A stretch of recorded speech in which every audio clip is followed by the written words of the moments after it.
In our opinion, every music system should have a low noise floor. By offering a lot of different products at many price points, we're able to achieve sonic qualities for every different component type. HRS really pushes the boundaries of quality in every respect. And we're very fortunate to have a team at HRS that really understands that philosophy and executes it extremely well. We deploy all the technologies that we are aware of: mass damping, isolation, grounding. We don't believe in any one approach. We believe in taking the approach that gives us the best sonic result for every component type. We leverage our tooling and our materials expertise to build different versions of the same thing and strategically locate them in the system for optimal result. We developed a custom compound that we felt was optimal for noise reduction of a sheet metal chassis, and the Nimbus coupler was born. Later on, we found that the chassis were getting much stiffer and were being made from billet and plate chassis. We designed an entirely different footer, but to get a much more fast energy transfer product in the Vortex for stiff metal chassis. I obtain all the information such as the component, what floor the system will be going on, the speakers, and I present that to engineering. Even a version. There might have been a version 1, version 2, version 3. Well, version 3 might have a completely different mass distribution than version 2. If we are going to put a broadband isolation system and maybe even a subsonic, very low frequency isolation system, it's important to have that level of detail so that when it gets to the customer, it's perfect. You got to have a lot of communication and making sure that I have the parts or the orders weeks before I want to ship them so that I know they're there on the shelf and I can build it, pack it. For HRS, the ideal stand is modular not only in configuration. They can choose to expand their frame, they can change out their footers on their isolation bases. It's modular in its ability to adjust to achieve optimal performance for a wide range of components. So there's a continuing relationship. I knew very well from working on aerospace and defense programs, all electronics are sensitive to vibration. It causes bit error, it causes even for an electronic device to crash because it'll see such a large voltage spike. Deploying finite element analysis allows us to use math to simulate the structure and how it behaves in the real world. When there's energy in the room and the energy hits that part, it responds in the way that modal analysis predicts. That allows us to know with precision the response frequency and allows a human eye that can't see really small motions at high frequency to understand the modal shape that we're looking at, so that when we make a design change to increase or decrease the frequency, we know where to add or subtract material. 20 years of experience in that industry is invaluable to me.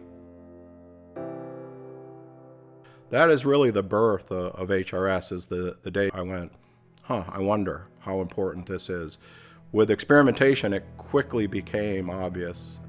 From then on, we started to develop products that were based on sound engineering principles, but also extensive listening and achieving the best of the technical and the artistic world.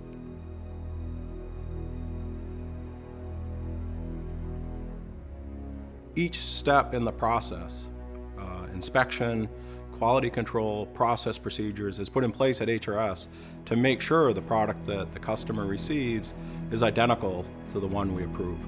A great example of quality control is inspection of threads. There isn't a very good automated way to do it, and there can be a burr. We'll check every thread. Each process is documented. It's on the computer. Our employees, even that have been here for a decade, have that in front of them on the screen. They know that it's there. They can check. I've been here for 11 years, and I do it for every process step. The most important thing is that no matter who does the process, that it's the same every time. And we take advantage of every known technology, leveraging other vendors that have an ability to produce in higher volume at a lower cost. No stone is left unturned to produce the highest quality product at the lowest possible cost, even in a reference level product where the end price is substantial. A few days prior to shipment, we meet again just to ensure everything is correct. We have a shipping checklist that we use to ensure that it's going to the exact address, that the weights are correct, the dimensions are correct. All of our packages are also very clearly labeled so that when it arrives to our customer, they'll know exactly what's in the box without having to open it. So we ship most of our frames fully assembled. We use a competitive bidding process to ensure that we are getting the best price to our dealers, distributors, and clients, to ensure that is there timely, accurately, without damage. We've actually had a couple of shipments where they had dropped a pallet off a truck. The pallet and the crate are just look like they're mangled, and you open it up and there's no damage to the stand. And that's what our goal is. One of the biggest rewards you can ever get is to have a customer call and talk about listening to their favorite music again and digging through their collection and telling us how much they enjoy that musical experience. In the beginning, they know there's going to be a difference, but they're not sure how big of a difference. And that's really exciting to hear. When they call and they're blown away, they wish they had done this 20 years earlier and listened to their dealers. Yeah. We always enjoy getting those calls because that is the end objective. All of the hard work is for that purpose.